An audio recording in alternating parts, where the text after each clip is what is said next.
Егер сізде отбасы банкінде жилищный ипотечный займ болса, яғни несиеңіз, кредитіңіз болатын болса, жұмысшы ретінде табыс салығынан сіз шегерім жасауыңызға болады. Яғни индивидуальный подоходный налог ИПН.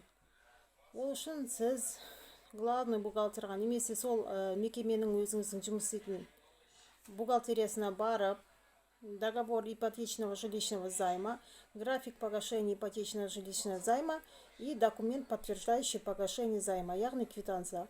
Осы үшеуін тапсырасыз. Заявление на предоставление вычета по ИПН толтырып өткізуіңіз керек. Негізі жеке табыс салығын қалай есептейді?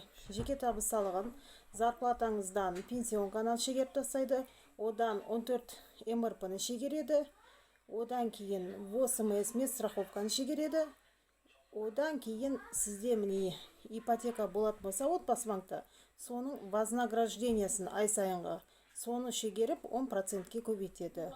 Яғни ипотекаңыздың основной долгынан шегермейді, только вознаграждениясынан.